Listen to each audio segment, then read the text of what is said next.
आज की ये कहानी एक ऐसी लड़की की जिंदगी पर आधारित है जो कि भरी जवानी में यानी कि 20 साल की उम्र में ही विधवा हो जाती है और उन्हीं के घर के दूसरे हिस्से में एक किराएदार नौजवान लड़का आकर रहता है। फिर इसके बाद उनकी जिंदगी किस डगर पर चलती है, ये सब कुछ आपको बताएंगे आज की इस दर्द भरी कहानी में। तो चलिए दोस्तों शुरू करते हैं। मेरा नाम अनीता है।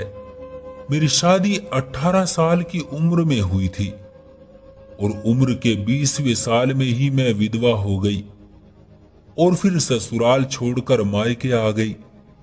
शादी के 2 साल के बंधन में बंधे रहने के बाद भी कोई औलाद ना हुई, तो ये अच्छा ही हुआ, क्योंकि ना तो मैं और ना ही मेरे माँ बाप इसको पालने के काबिल थे।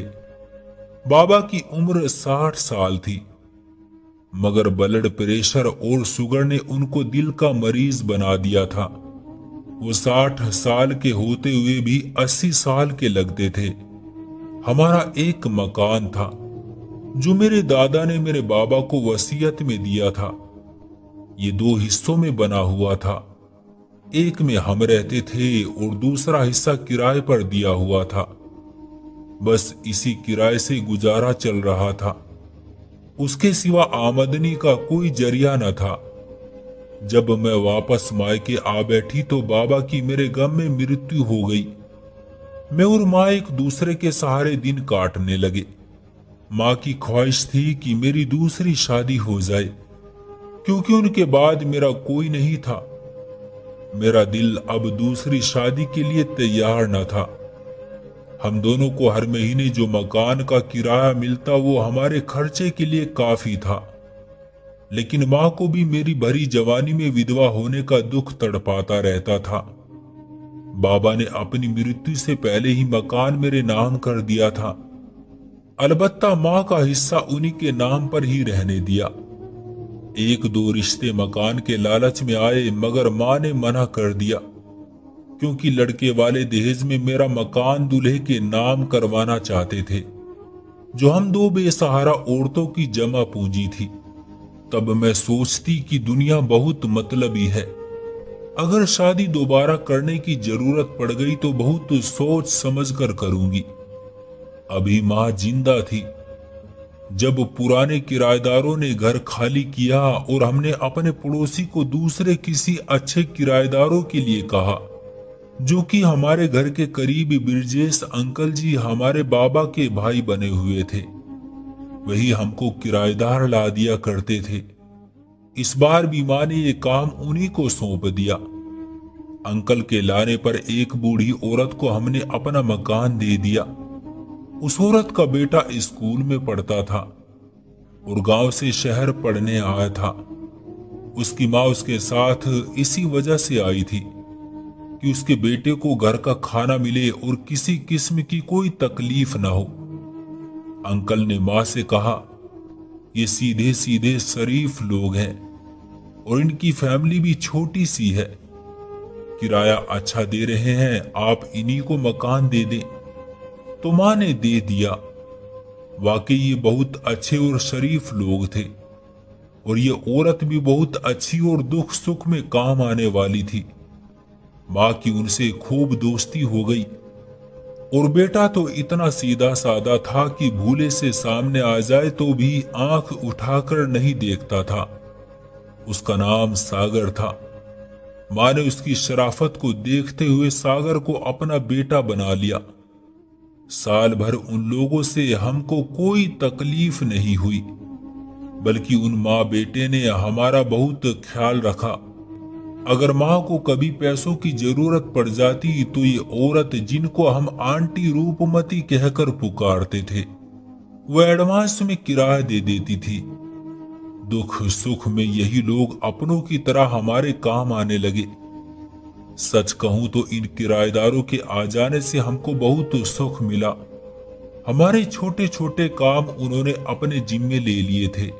सागर की माँ हर 2 महीने बाद कुछ दिनों के लिए अपने गांव चली जाती थी, क्योंकि उनको वहां अपना घर भी देखना पड़ता था। तब सागर अपने एक रिश्ते से अंकल के यहाँ रहने चला जाता था। भगवान जाने उन दिनों क्यों मुझे उसका यूं चला जाना अजीब सा लगता था। माँ भी परेशान हो जाती। घर का सौदा और छोटे मोटे काम जो सागर की बदौलत हल होते रहते थे, उनमें रुकावट आ जाती तो परेशानी बढ़ जाती थी। एक दिन माँ ने सागर की माँ को पास बैठाकर कहा कि मेरा कोई बेटा नहीं है और मैंने सागर को अपना बेटा बनाना है, तो फिर ये तकलीफ कैसी? सागर को घर का ताला लगाकर कहीं और जाकर रहने की क्या जरूरत है? आपने हमको अपना माना है तो हकीकत में भी अपना ही समझिए। तो फिर ये परेशानी कैसी है कि वो जब गांव जाए सागर के खाने पीने की जिम्मेदारी हम पूरी कर देंगे, उसके रहने से हम भी बेखौफ रहते, वरना रात को हम लोगों को डर महसूस होता था। मौसी को भी सुकून मिल गया, वो बेटे की फिक्र से आजाद हो गई। जब चाहती गांव चली जाती और जितने दिन चाहती वहां रहती। उनके जाने के बाद हम सागर को अपने घर का एक सदस्य समझकर देखभाल करते थे। जब वो कॉलेज चला जाता तो मैं उसके घर की साफ सफाई कराती और वो जब वापस लौटता तो चाय खाना सब तैयार करके उनको भिजवा दिया करते थे। वो घर आकर ज्यादा वक्त अपने कमरे में रहता था। मैं समझती थी कि एक स्टूडेंट की हैसियत से वो खूब मेहनत करके अपनी जिंदगी का फ्यूचर बनाने की भरपूर कोशिश कर रहा है। अचानक मुझे एहसास हुआ कि वो अपनी माँ के गांव जाने के बाद ज्यादातर वक्त घर से बाहर रहने लगा है। उसका खाना पड़ा रहता है। मंजिल करीब थी, हौसला भी जवान था, हालात अच्छे थे, तो उसका ध्यान किधर हो गया था? लगता था कि दिल की नाजुक कोमल ने चाहत के कांटों में गिरकर उसके ख्वाबों को जख्मी कर डाला है। वो खोया खोया सा रहने लगा था। आंटी रूपमती अब ज्यादा वक्त गांव में रहने लगी थी। जैसे वो अपने बेटे को मेरी माँ को सौंपकर बेफिक्र हो गई थी। अभी तक मुझे नहीं पता था कि सागर किस मुसीबत में फंस चुका है। बाद में पता चला कि ये किसी लड़की की कहानी है। उस लड़की ने सागर की जिंदगी के एक एक पल का सुकून छीनकर उसको पढ़ाई के रास्ते से भी भटका दिया था। ये कोई और नहीं, उसके उस दूर के रिश्ते से लगने वाले अंकल के बेटे की फ्रेंड थी, जिसका घर वहां पास ही में था। दीपेश सागर का क्लास फेलो था, तो वो अक्सर उसके घर चला जाता और दोनों साथ बैठकर पढ़ते। तभी वहां अनुषा भी आ जाती। वो बहुत खूबसूरत और चंचल थी। वो उनकी तवज्जो अपनी तरफ रखती, ये जानते हुए भी कि दीपेश उसका मंगेतर है। वो अब सागर को अपनी तरफ खींचने की कोशिश कर रही थी। वो उसके साथ इशारों में बातें करने लगी, जिस पर सागर गुस्सा हो जाता था। मैं जानती थी कि सागर अच्छा लड़का था, मगर जवान था। जाने उस लड़की में ऐसी क्या कशिश थी कि उसका दिल अनुषा की तरफ खींचने लगा। वो चुपके चुपके सागर को गिफ्ट देने लगी, कभी परफ्यूम कभी घड़ी, मगर वो दीपेश के डर से खामोश रहता। अनुषा मौका मिलते ही उसके बैग में ये तोहफे रख देती। घर आकर बैग खोलने पर पता चलता कि तोहफे अनुषा की तरफ से दिए गए हैं। सागर ना तो अनुषा को नाराज करना चाहता था और अपने दोस्त को धोखा देना भी नहीं चाहता था, तो उसने खामोशी वाला रास्ता चुन लिया। उस लड़की की ताबड़तोड़ मोहब्बत ने सागर को डिस्टर्ब किया और उसका ध्यान भटका दिया और उसको पढ़ाई से भी भटका दिया। मैंने सागर का ऐसा हाल देखा तो उसके साथ बातचीत करने में पहल कर दी, ताकि उसको सही रास्ते पर ला सकूं। आंटी रूपमती का ख्याल आता, जो हम पर भरोसा करके अपना होनहार बेटा हमारे हवाले कर गई थी। मैं सागर की उम्र की थी, उसके हालात समझती थी, जबकि मां नहीं समझती थी। मैं खाना या चाय के बहाने सागर को आवाज देकर घर बुला लेती। चाय साथ पीने बैठ जाती। इस तरह इधर उधर की बातें करने के बाद उसका दिल टटोलने लगती। असल बात तो ये थी कि मैं भी उन दिनों बिना वजह उसमें दिलचस्पी लेने लगी थी, बल्कि वो मुझे अच्छा लगने लगा था। बातों बातों में वो रफ्ता रफ्ता मुझे अपनी बातें बताने लगा। बताया कि एक लड़की है अनुषा, वो मुझसे टूट कर मोहब्बत करती है। मुझे अपने चारों तरफ खुशियां खेलती नजर आती है। फिर एक दिन सागर ने मुझे बताया, मैं जानता था कि अनुषा की मंगनी दीपेश से हो चुकी है। मुझे अक्सर ये उलझन परेशान करती थी। तब मैंने एक दिन उसके साथ इस उलझन को बांटने का इरादा कर लिया। दीपेश अपनी मां को डॉक्टर के पास लेकर गया था। मैं उनके घर पहुंचा तो बराबर के घर से मोटरसाइकिल की आवाज सुनकर अनुषा भी आ गई। गेट मैंने ही खोला था। घर में कोई नहीं था सिवाय नौकरों के। मैं उसको घर के अंदर नहीं ले गया, बल्कि पास ही के एक बगीचे में ले आया और हम आमने सामने कुर्सियों पर बैठकर मैं अनुषा से बातें करने लगा। अनुषा, सही सही बता दो कि तुम मुझसे मोहब्बत करती हो। हाँ हाँ, उसने जवाब दिया। तुमको इसमें कोई शक है? कोई शक नहीं है। अच्छा तो ये भी बता दो कि तुम मुझसे कितनी मोहब्बत करती हो। वो शब्दों में कुछ कहने की बजाय कुर्सी से उठी और मेरे कदमों में झुक गई। तभी मैं घबरा गया। उसको अपने कदमों से उठाया और कहा, बस अनुषा, अब इस कदर तो ना झुको। इतना कहकर सागर चुप हो गया। मैं बड़े ही ध्यान से सागर की बातें सुन रही थी। फिर मैंने बात को आगे बढ़ाते हुए पूछा कि फिर क्या हुआ। सागर ने बताया कि उस दिन बहुत सोच विचार के बाद मैंने दीपेश से बात की। मेरे दोस्त, तुम कब अनुषा से शादी कर रहे हो? अनुषा से शादी? उसने कहा, ये तुमसे किसने कहा है? मैं इससे कोई शादी वादी नहीं कर रहा। क्यों, क्या वो तुम्हारी मंगेतर नहीं है? थी कभी, मगर अब नहीं है, क्योंकि वो अच्छे चरित्र की लड़की नहीं है। दीपेश ने चिड़चिड़ेपन से कहा। मैं तो समझ रहा था कि मेरे इस सवाल पर वो नाराज हो जाएगा, लेकिन उसने तो मेरी सोच के उल्टी बात की और बताया कि अनुषा तुम्हारे काबिल भी नहीं है।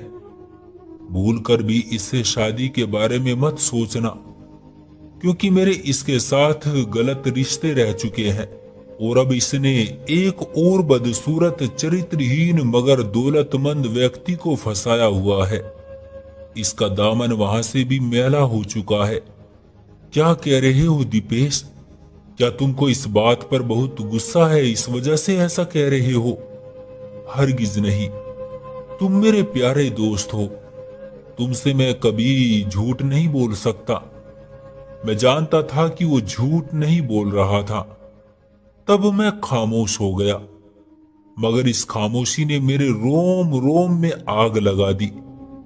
मुझे लगने लगा है कि किसी ने मुझे ना संभाला तो।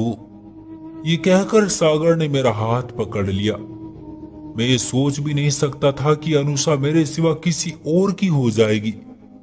लेकिन अचानक दीपेश की जुबानी पता चला कि वो किसी और की होने वाली है। वो भी एक ऐसे आदमी की जो घमंडी और बदसूरत है। मुझे यकीन नहीं आता कि क्या वो सच में मुझसे मोहब्बत में मेरे कदमों पर झुक गई। क्या वो अब मुझे अपना ये नया रूप दिखाने वाली थी? लेकिन वो तो अब भी मेरी मोहब्बत का दम भरती थी। मगर दीपेश, वो भी तो मुझसे मोहब्बत करता था। वो भी तो मेरा जिगरी दोस्त था। वो कैसे झूठ बोल सकता था? अब मैं बीच में फंसा हुआ हूं। क्या करूं क्या ना करूं? लगता है कि अनुषा के इश्क में पागल या रांझा हो जाऊंगा। ये कहकर सागर ने मेरा दूसरा हाथ पकड़कर कहा, अनीता प्लीज, तुम ही मुझे इस नर्क में गिरने से बचा लो। कि कहीं ये इश्क मेरे दिल की बात मेरे मुंह से निकल न जाए। होठ सी लिए कि मेरा भाई शब्द मुझे उसकी निगाहों में रुसवा न कर डाले। मैं तो विधवा औरत थी, बड़ी मुश्किल से अपने सफेद बेरोनक आंचल को संभाले हुए थी। उसके जाने के बाद मैं दिल थामे बैठी रही। अकेले में भी कोई फरियाद न थी कि कहीं मेरी आह उसके सुकून को बर्बाद न कर डाले। सागर कई दिन बीमार रहा। माँ उसकी देखभाल करती और मैं दलिया चाय वगैरह बनाकर देती।